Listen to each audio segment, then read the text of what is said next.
Hi, Lisa. Hi, thank you so much for having me. Do you know what's so crazy?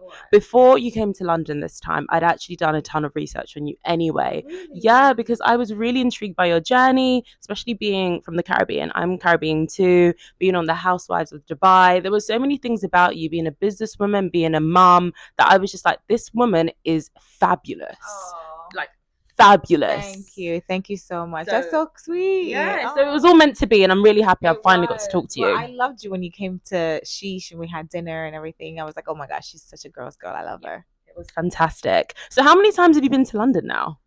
A lot. A lot, yeah. My husband's English, Yeah, of course. so we come all the time. It's like a little escape.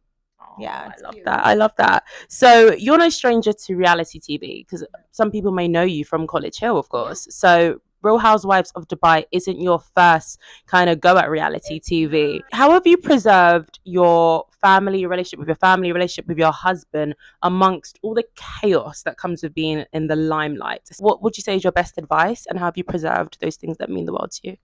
That's such a good question. Actually, Nene Leaks, Mhm. she was the first person that said to me, whatever you do, keep your husband away from the show. And I'm really fortunate that my husband does not want to share the spotlight with me. He knows this is my thing. And, he just kind of, he's there for support if I need it. And same for my kids. I tell my kids all the time, like, listen, this is mommy's job. If you want to, you can. If you don't, I respect it. And I don't force them. I think a lot of times the conflict usually comes when you're going against something that's natural, right? Mhm. And so my children are not comfortable, they just don't shoot, and my husband is just there for support. He's not one of these husbands that want to be in the spotlight. We're not that couple. So so far so good, and we put God first. God is at the core of our relationship and everything that we do. And yeah. Perfect answer. I absolutely love that.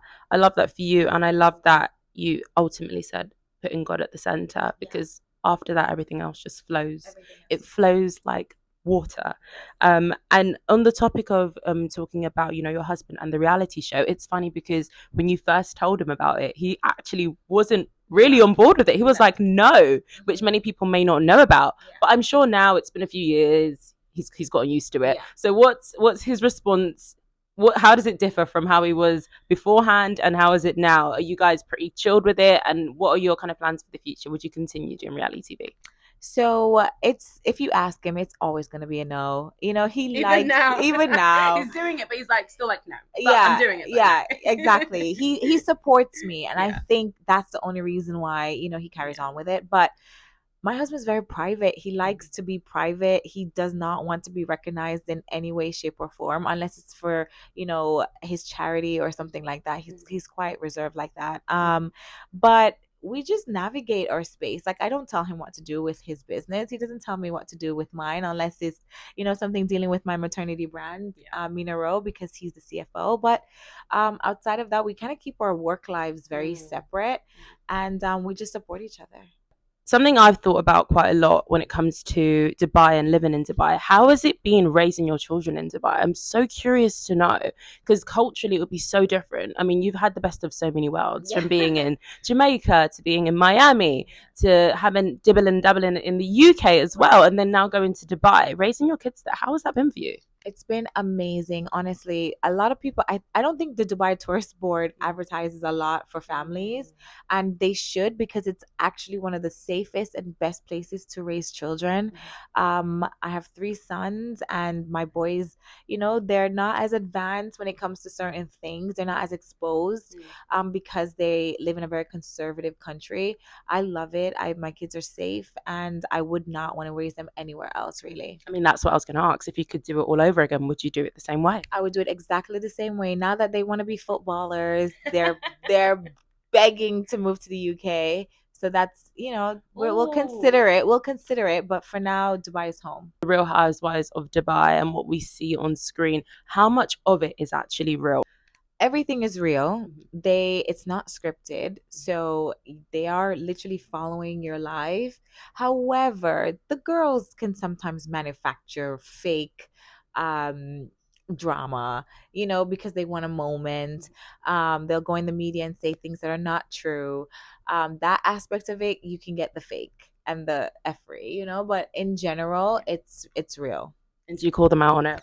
Absolutely. I wouldn't be on the show if I did it. That's right. That's absolutely right. Have you ever refused to film something though? Like, say one of the producers has come to you, if I would love for you to act in a certain way or say this to her or him or whatever, whoever it may be, but you've actually turned it down from a sake of your own morals or your own sanity. Luckily, with the Real Housewives and that franchise, they don't do that.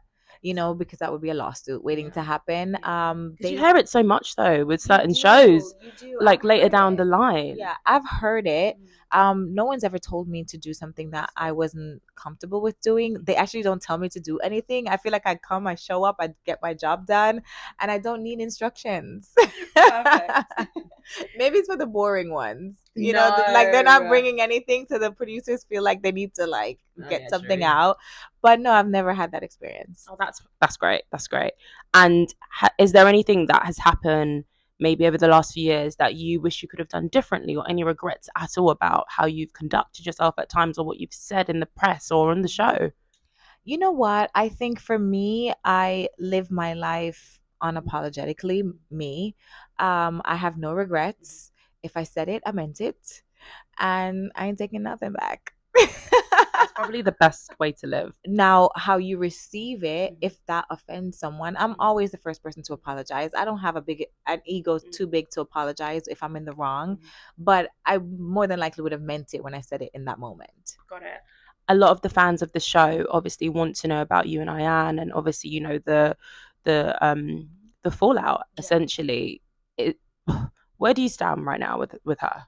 Well, we're not friends, and it is sad. It is sad because you guys were so close. We were so close. We were best friends, or so I thought.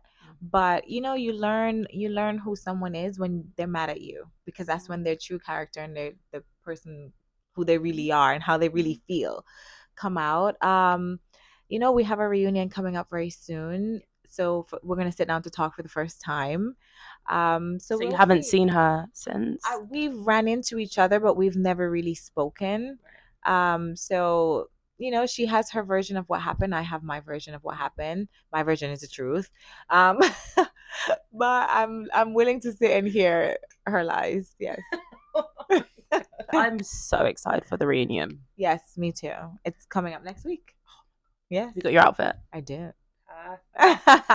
All of our eyes will be peeled on that reunion. We cannot wait. And also I want to know what you do in your downtime, because for me a big part of like my life and lifestyle is like health and well-being as well, and rest and recovery is essential to just performing at your best. So what kind of things do you do when you just want some time out or just to recover from the chaos? I play paddle. I do. I'm obsessed you did talk with about that I am on the so show. obsessed with paddle. I lost so much weight just by playing paddle. Yeah. It's like tennis, but it's better. Yeah, I love paddle. Perfect. And is there anything that you would love to share with your fans and supporters that people may not even know about you? Not really. My life is an open book, but definitely shop Mina Rowe, whether you're pregnant or not. I'm sure you know someone who's expecting, and it's minarrowe.com. Thank you so much, Lesa. Thank you so much. Thank you. It's been a pleasure. Lesa Milan, everybody, and make sure you watch the reunion because it's going to be epic. I cannot wait.